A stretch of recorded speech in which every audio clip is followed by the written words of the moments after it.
Good morning to all of you. बेटा, जो कल वीडियो हमने बनाया था उसको हम फिर दोबारा से बना रहा हूँ। क्वेश्चन नंबर 50 और 51, प्रैक्टिस सेट 2, प्रॉब्लम सेट 2। उसमें क्वेश्चन नंबर 50 और 51 के अंदर एक कॉन्सेप्ट यूज हो रहा है, रोल्स थ्योरम का।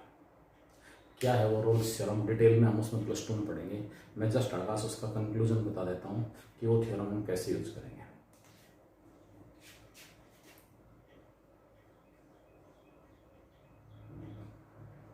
Rolle's theorem,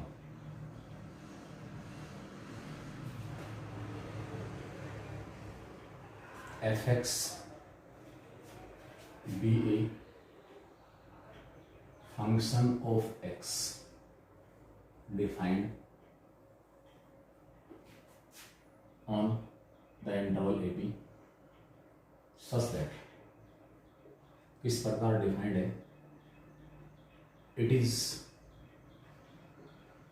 continuous on the closed interval AB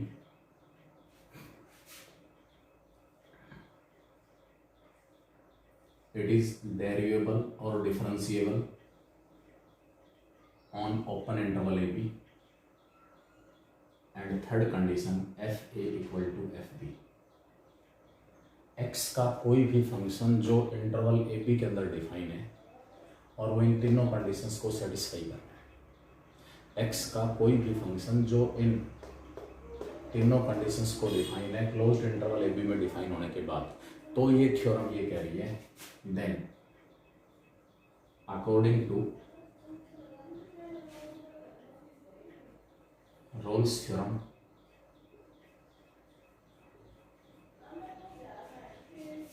there exists at least one x belongs to open interval AB at which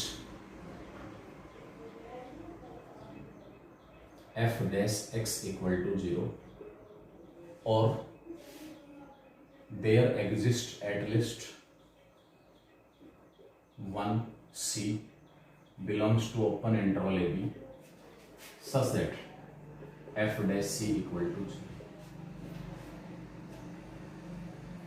देखो, मेरे काम की दो कंडीशन है, क्योंकि हमारा जो वास्ता पड़ेगा पॉलिनोमियल फंक्शन से पड़ेगा, क्योंकि हम quadratic equation, cubic equation, by quadratic equation से डिस्कस कर रहे हैं। ये सारी की सारी पॉलिनोमियल इक्वेशन है। पॉलिनोमियल एक ऐसा फंक्शन है जो सारे रियल नंबर्स के लिए कंटिन्यूस होता है, इसलिए हर इंटरवल में कंटिन्यूस होगा। कंटिन्यूस का मतलब है जब उस फंक्शन का मैं ग्राफ ड्रा करता हूँ तो ग्राफ एक कंटिन्यूस कर्व हो, कर्व में बीच में कहीं पर गैप नहीं होना चाहिए। ग्राफ ड्रा करते समय आपको पेन उठाने की जरूरत ना पड़े, बगैर पेन उठाए आप पूरा ग्राफ ड्रा कर पाओ। कर्व में बीच में कहीं पर गैप नहीं होना चाहिए, कर्व बीच से टूटी भी नहीं होनी चाहिए, वो ग्राफ, वो फंक्शन आपके पास कंटिन्यूस होगा। और हमने पॉलिनोमियल फंक्शंस के जो ग्राफ डिस्कस किए हैं उसके अंदर आपको बताया है कि ग्राफ कंटिन्यूस कर्व होती हैं जिसमें अप्स एंड डाउन्स, हिल और वैलीज जो बीच में बनते रहेंगे। ठीक है। Derivable on open interval A B, दिया हुआ जो फंक्शन है वो ओपन इंटरवल ए बी के अंदर डिफरेंशिएबल है। डिफरेंशिएबल मतलब उस फंक्शन को जब मैं डिफरेंशिएट करूंगा, डेरिवेटिव निकालूंगा, तो ओपन इंटरवल ए बी के अंदर हर जगह फंक्शन का डेरिवेटिव एग्जिस्ट कर रहा है। मुझे कैसे पता चलेगा कि कहाँ पर फंक्शन का डेरिवेटिव एग्जिस्ट नहीं कर रहा?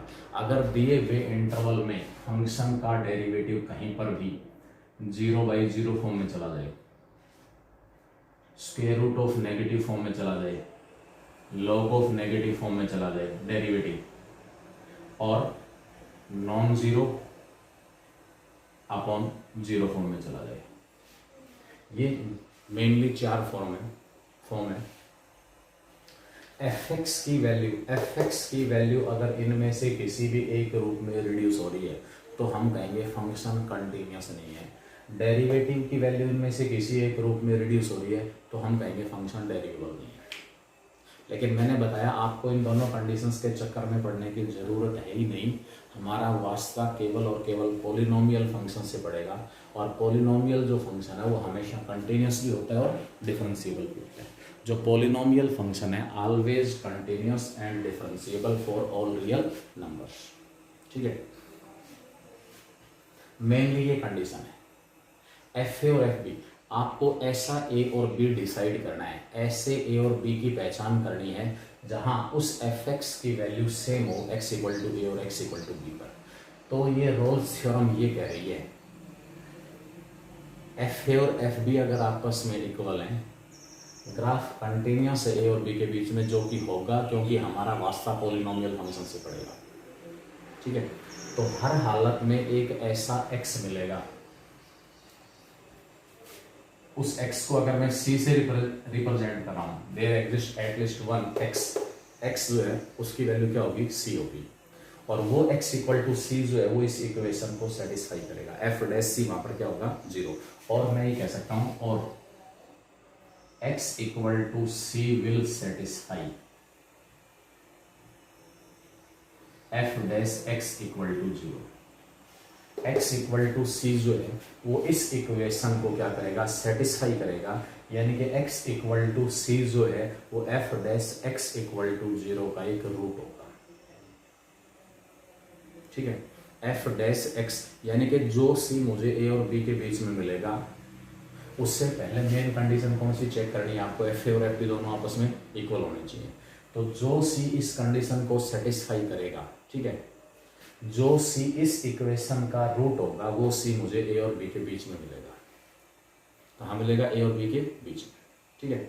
और वहां पर फंक्शन का जो फर्स्ट डेरिवेटिव है वो क्या होगा, 0, F dash X equal to 0, ठीक है। यानी कि x equal to C will be a root of this equation F dash X equal to 0, ठीक है। अब हम ये देखेंगे कि इस कॉन्सेप्ट को, इस थ्योरम को मैं क्वेश्चंस के अंदर यूज कैसे करता हूं।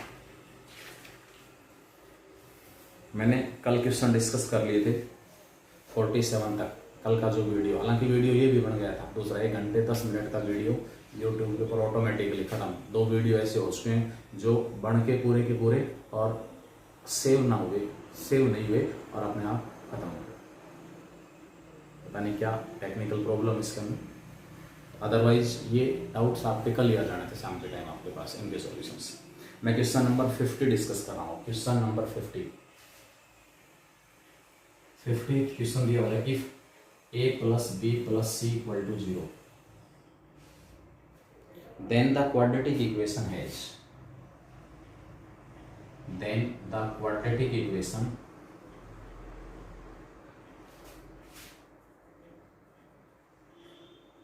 क्या है, quadratic equation 3ax square plus का 2bx प्लस c equal to 0 has at least one root, has at least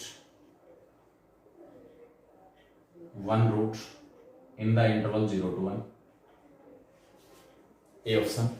B option, one root in 2 to 3 and other in minus 2 to 1, one root in the interval 2 to 3 and other in the interval minus 2 to minus 1. Third option कह रहा है imaginary roots, this quadratic equation has imaginary roots. And last option है, ये option हमारे पास ए था, ये B, ये C, और last of none of these, none. देखो मुझे इसमें किस प्रकार पता चलेगा, किस इक्वेशन के रूट्स की बात हो रही है, ये वाली इक्वेशन, ये क्वाड्रेटिक इक्वेशन, इसका रूट मिलेगा। मैंने क्या बताया था, सी किसका रूट है, सी किसका रूट है, जो स्टेटमेंट मैंने बताई थी x equal to C will satisfy F dash X equal to 0, यानी कि जो मिलने वाला c है जो कि a और b के बीच में मिलेगा, c a और b के बीच में मिलेगा, और वो कौन सी इक्वेशन का रूट होगा, F dash X equal to 0। इसका मतलब हमें इस इक्वेशन का रूट फाइंड आउट करना है, इसका मतलब कहीं ना कहीं ये हमारा एफ डैश एक्स है। अगर रोल्स थ्योरम एप्लीकेबल होगी तो ये हमारा एफ डैश एक्स है, क्योंकि जो रूट मुझे मिलेगा ए और बी के बीच में वो कौन सी इक्वेशन का होगा, एफ एक्स इक्वल टू 0 का नहीं होगा, वो किसका होगा, F dash X equal to 0।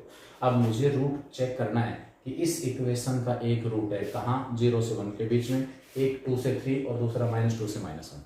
अगर आप देखो ऑप्शन से अंदाजा लगेगा 2 और 3 के बीच में एक रूट कब मिलेगा, इस इक्वेशन का 2 और 3 के बीच में रूट कब मिलेगा, जब f2 इंटू f3 नेगेटिव हो। ए और बी के बीच में किसी भी इक्वेशन का एक रूट मिलता है जब F A into F B zero, F A into F B negative, zero नहीं नेगेटिव। -2 और -1 के बीच में रूट कब मिलेगा, जब F of -2 into F of -1 negative हो। लेकिन यहाँ से f2, f3, f of -2, f of -1 का साइन डिसाइड करना आसान नहीं है, क्योंकि ए बी और सी के बारे में और कोई इंफॉर्मेशन तो मेरे पास है ही नहीं। इसलिए मैं यहाँ रोल्स थ्योरम का कॉन्सेप्ट अप्लाई करूंगा कि कम से कम इस इक्वेशन का एक रूट मुझे 0 और 1 के बीच में मिलेगा। इसका मतलब यहाँ ए और बी की जगह कौन आ गया, 0 और 1 आ गया। इसका मतलब मुझे ऐसे फंक्शन की तलाश है जिसकी वैल्यू f0 और f1 के ऊपर सेम हो। देखो आप कहोगे कि भी आपको कैसे पता चला, ये आंसर आएगा। इमेजिनरी रूट्स डिस्क्रिमिनेंट निकालूंगा, ए बी सी के बारे में कोई इंफॉर्मेशन नहीं है, कौन किससे छोटा है, इसका डिस्क्रिमिनेंट हो जाएगा 4b² और माइनस का 12ac, कुछ नहीं बता सकते। इस क्वाड्रेटिक इक्वेशन के रूट्स के बारे में डिस्क्रिमिनेंट निकाल के कुछ भी डिसीजन लेना पॉसिबल नहीं है। f2 और f3 निकालें, f2 पॉजिटिव है नेगेटिव है, f3 पॉजिटिव है नेगेटिव है, कुछ भी पता नहीं चलेगा, क्योंकि ए बी और सी के बारे में मेरे पास कोई इंफॉर्मेशन है ही नहीं कि कौन पॉजिटिव कौन नेगेटिव, कौन किससे छोटा किससे बड़ा।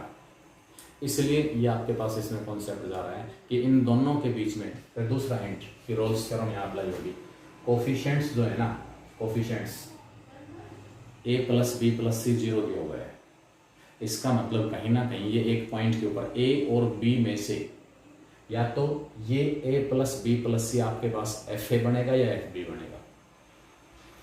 जो रूट आएगा ए और बी के बीच में वो fx = 0 का नहीं होगा, वो किसका होगा, f'(x = 0 का। इसका मतलब fx की भूमिका कौन निभाएगा, fx कौन होगा, जिसका डेरिवेटिव ये है, जिसका ये डेरिवेटिव है। ये किसका डेरिवेटिव है, वो फंक्शन निकालने के लिए मैं फंक्शन कंसिडर करके चलूंगा। कंसिडर मतलब ये आपको खुद अपनी मर्जी से लेना पड़ेगा, आप खुद अपनी मर्जी से लेना पड़ेगा, लेकिन इसका हिंट है।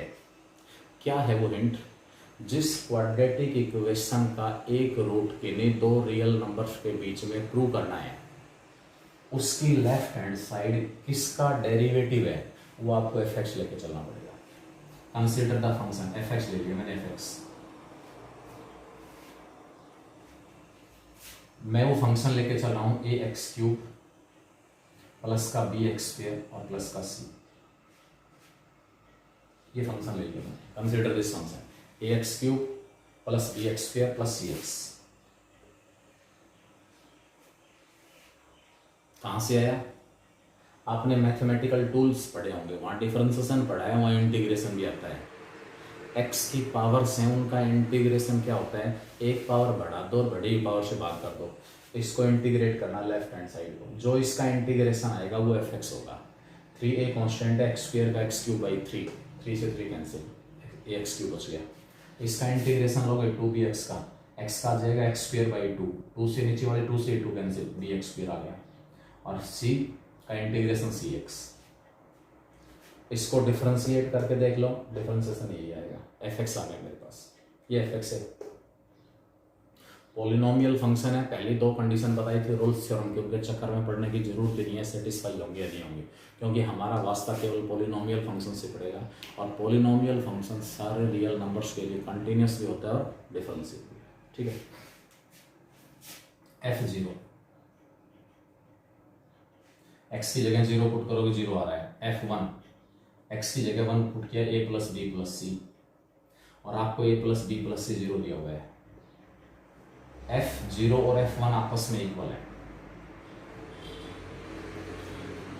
पॉलिनोमियल फंक्शन था, आपको केवल थर्ड कंडीशन के ऊपर फोकस करना है, पहली और दूसरी कंडीशन के ऊपर नहीं। जिन a और b के लिए फंक्शन की वैल्यू सेम है वो इंटरवल के एंड पॉइंट हो गए, और उसमें कौन सी इक्वेशन का एक रूट मिलेगा जो fx आप लेके चल रहे हो उसके डेरिवेटिव को जब मैं जीरो पुट करूंगा। Therefore there exist at least one root of f dash x equal to 0 in the interval a की वैल्यू 0, b की वैल्यू 1। 0 और 1 के बीच में, 0 और 1 के बीच में, ठीक है, मुझे इस इक्वेशन का f dash x equal to 0, ये fx था, अब f डैश x क्या आएगा 3ax स्क्वायर प्लस का 2bx और प्लस का c equal to 0 have at least one root in the interval 0 to 1। ये जो इक्वेशन है ना, इसका एक रूट हमें हर हालत में कहाँ से कहाँ तक मिलेगा, 0 से 1 के बीच में मिलेगा। आप कहोगे 2 और 3 के बीच में क्यों नहीं मिलेगा, क्योंकि उसके लिए f2 और f3 का इक्वल होना जरूरी है। अगर हम रोल्स थ्योरम अप्लाई कर रहे हैं तो f2 और f3, रोल्स थ्योरम अगर अप्लाई कर रहे हैं तो f2 और f3 का इक्वल होना जरूरी है, ठीक है। fx के रूट्स नहीं है, ध्यान रखना, fa और fb इस फंक्शन की वैल्यू है, लेकिन रूट fx इक्वल टू 0 का नहीं मिलेगा, रूट किसका मिलेगा f dash x equal to 0 का। दो ही मेन पॉइंट है, एक तो वो a और b फाइंड आउट करना, एक तो वो a और b फाइंड आउट करना जहां फंक्शन की वैल्यू सेम हो। इस टाइप की जो रिलेशन आपको दी हुई होगी वो कहीं ना कहीं a या b के ऊपर, इसकी जो लेफ्ट हैंड साइड है, लेफ्ट हैंड साइड, वो a या b पर fx की वैल्यू को बताएगी हर हालत में। अगर ये 0 दिया हुआ है तो दूसरा एंड पॉइंट आपको हर हालत में 0 मिलेगा। दूसरा हिंट आपको जो यहाँ से लेना है, दूसरा पॉइंट जिसके ऊपर फोकस करना है कि मैं fx कैसे डिसाइड करूँ। जिस इक्वेशन के रूट्स आपको बताने हैं कि कम से कम एक रूट इन दोनों के बीच में होगा, उसकी जो लेफ्ट हैंड साइड है वो हमारे उस रिक्वायर्ड फंक्शन का डेरिवेटिव है। तो ये किसका डेरिवेटिव है वो निकालने के लिए इस लेफ्ट हैंड साइड को इंटीग्रेट कर दो। इंटीग्रेशन जिस प्रकार x की पावर n का डिफरेंशिएशन होता है n इंटू एक्स की पावर n माइनस 1, उसी प्रकार x की पावर n का इंटीग्रेशन होता है x की पावर n प्लस 1 अपॉन में n प्लस 1, ठीक है। तो x स्क्वायर का x क्यूब बाई 3 आएगा इंटीग्रेशन, x क्यूब बाई 3, नीचे वाले 3 से 3 कैंसिल हो जाएगा, x का x स्क्वायर बाई 2, 2 से 2 कैंसिल, और c का cx, ये fx लेके चलना पड़ेगा। क्वेश्चन कंप्लीट है कि हर हालत में मुझे 0 से 1 के बीच में इस इक्वेशन का एक रूट जरूरी है। This quadratic equation will have at least one root between 0 and, ठीक है। तो ये आपके पास रूट्स।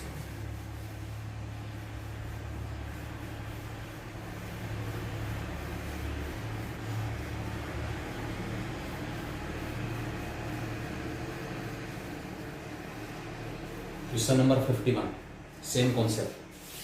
क्वेश्चन नंबर 51, इसमें कह रहा है if 2a plus 3b plus 6 equal to 0,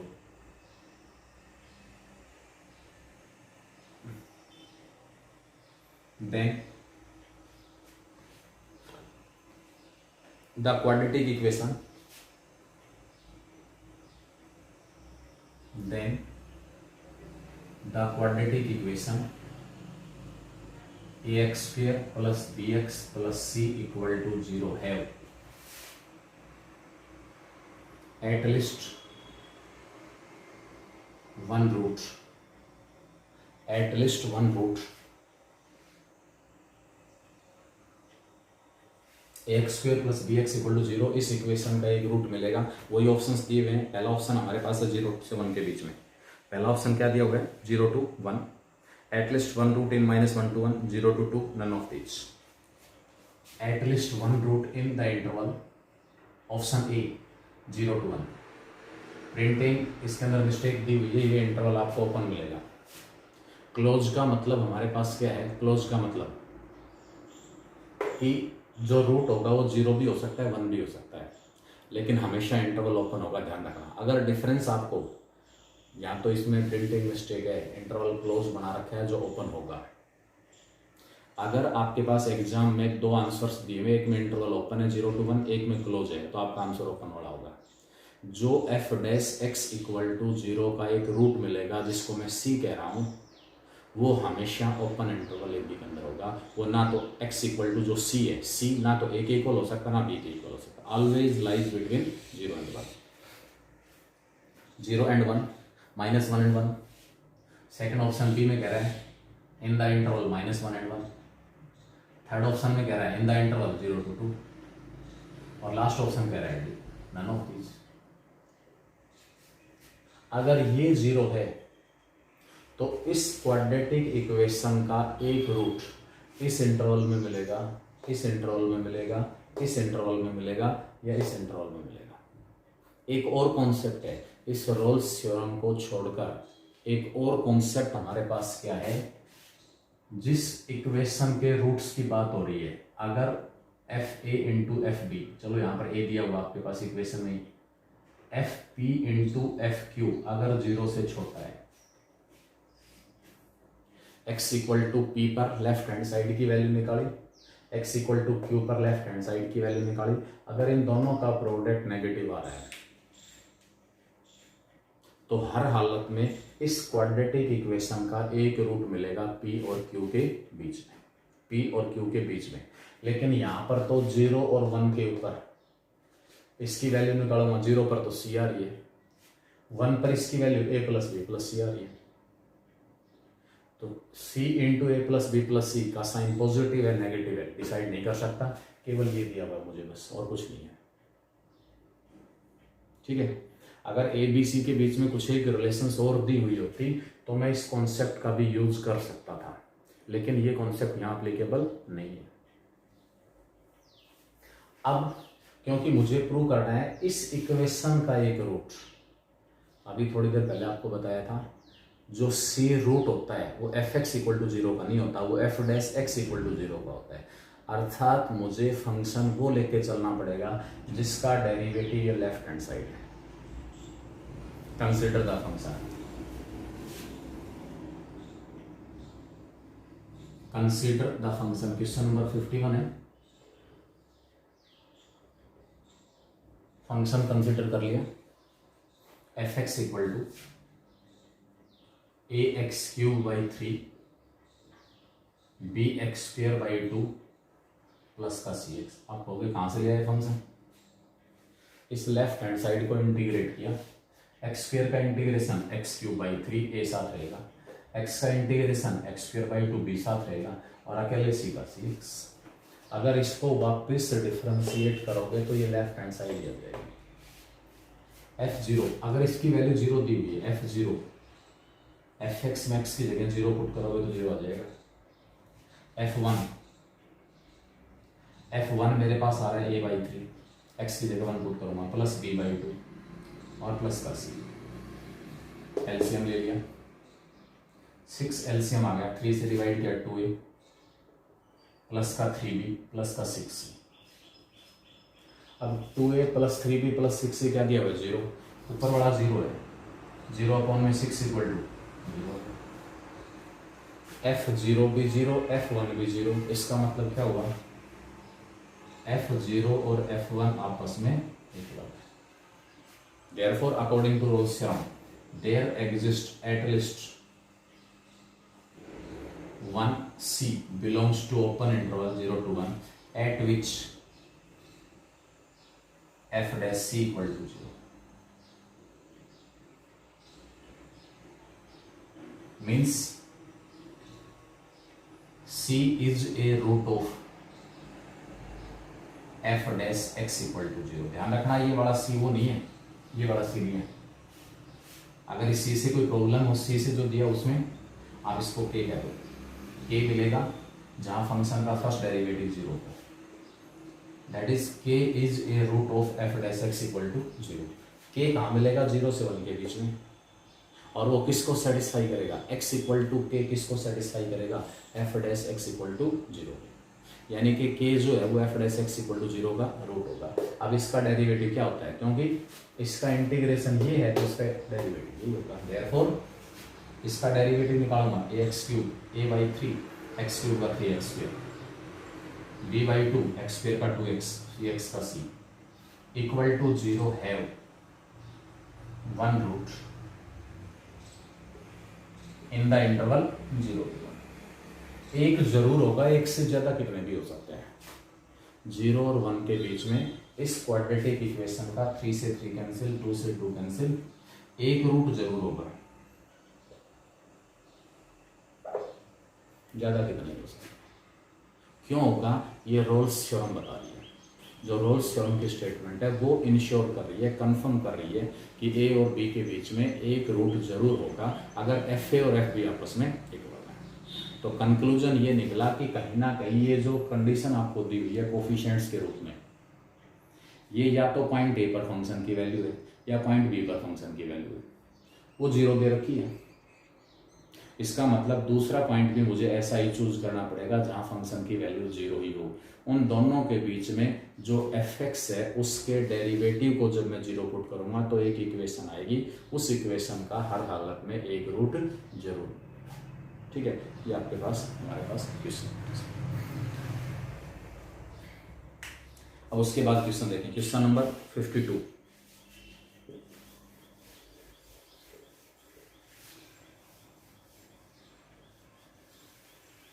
question number 52 दिया हुआ है, if A X square plus C into Y, A X square plus C into Y plus में A dash X square plus C dash equal to 0। बेटा इसमें printing mistake है, यहाँ जो x cube है ना उसकी जगह एक्स स्क्वेयर है, प्रिंटिंग मिस्टेक है। आपने जो आंसर्स इसके दिए उसके अकॉर्डिंग देखा है वहाँ एक्स स्क्वेयर दिया हुआ है। देखो अब इसमें ये बात दिमाग में ना आए कि सर एग्जाम में आ गए तो हम क्या करेंगे। एग्जाम में क्वेश्चन सेट करने वाला जो टीचर है वो पहले देख के चलता है कि भाई इस क्वेश्चन को मैं सोल्व कर रहा हूँ, इसका आंसर प्रॉपर निकल रहा है नहीं निकल रहा। तो एग्जाम में प्रिंटिंग मिस्टेक आने की संभावना बिल्कुल भी नहीं है, क्योंकि पेपर बनाने वाले की रिस्पॉन्सिबिलिटी होती है कि भाई जो भी क्वेश्चन मैंने पेपर में दे दिए वो प्रॉपरली निकल रहे हों। If this equal to 0 and x is a rational function of y and x is a rational function of y, x जो है वो y का रेशनल फंक्शन है। मतलब y की जगह आप कोई भी वैल्यू पुट करोगे, फंक्शन ऑफ y की जगह कोई भी वैल्यू पुट करोगे, आने वाला x हमेशा रेशनल नंबर आएगा, रेशनल आने वाला x हमेशा क्या आएगा, रेशनल। ठीक है, y कुछ भी पुट करो आप, x हमेशा क्या होगा, रेशनल। तो उसके बाद कह रहा है AC is positive and AC is positive. AC positive है तो आपसे ये पूछ रहा है कि आप इसमें से ये बताओ यहाँ से कि जो 3-4 ऑप्शंस दिए इसमें से कौन सा ऑप्शन चूज। सबसे पहला पॉइंट मैं पकड़ूंगा यहाँ पर, x रेशनल है, ये इक्वेशन x में क्वाड्रेटिक इक्वेशन है, x इसके रूट्स को रिप्रेजेंट करेगा। x क्योंकि रेशनल दिया हुआ है इसका मतलब रूट्स रेशनल है, और रूट्स रेशनल कब मिलते हैं, जब डिस्क्रिमिनेंट परफेक्ट स्क्वायर हो। वो पॉइंट लेके चलना, मैं इसको लिख सकता हूं A X square Y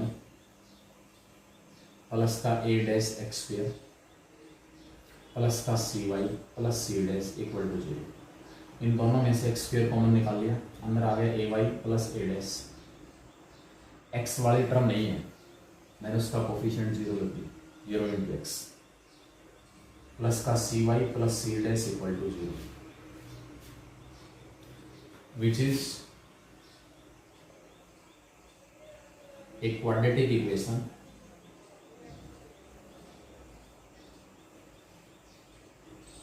in x and x is given rational, that is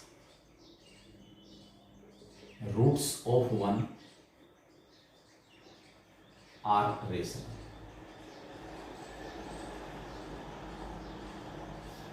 ये जो इक्वेशन है फर्स्ट, इसके जो रूट्स हैं वो रेशनल हैं। नेचर ऑफ रूट्स वाले टॉपिक में आपको बताया था, वहाँ पर जो इंट्रोडक्शन पार्ट था उसका, ये रूट्स रेशनल कब होते हैं, जब डिस्क्रिमिनेंट परफेक्ट स्क्वायर होते हैं।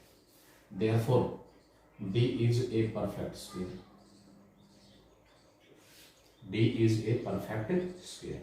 D of 1, डिस्क्रिमिनेंट ऑफ 1, इसका जो डिस्क्रिमिनेंट ऑफ परफेक्ट स्क्वायर होगा, निकालते हैं डिस्क्रिमिनेंट। b की वैल्यू x का कोफिशिएंट 0, 0 का स्क्वायर माइनस का 4 इनटू में a की value ay plus a dash, c की value cy plus c dash is a perfect square. एक ही क्वेश्चन में दो कॉन्सेप्ट यूज हो रहे हैं, एक ही क्वेश्चन में दो कॉन्सेप्ट यूज हो रहे हैं, ठीक है। पहले इस क्वाड्रेटिक इक्वेशन के रूट्स रेशनल हैं, इसलिए इसका डिस्क्रिमिनेंट परफेक्ट स्क्वायर होगा। मल्टीप्लाई करता हूं, -4 into A Y plus A C Y square, A C Y square, A Y को A Y C dash, A dash C Y plus का A dash C dash is a perfect square, is a perfect square. और अगर ये perfect square है तो इसका मतलब क्या हुआ,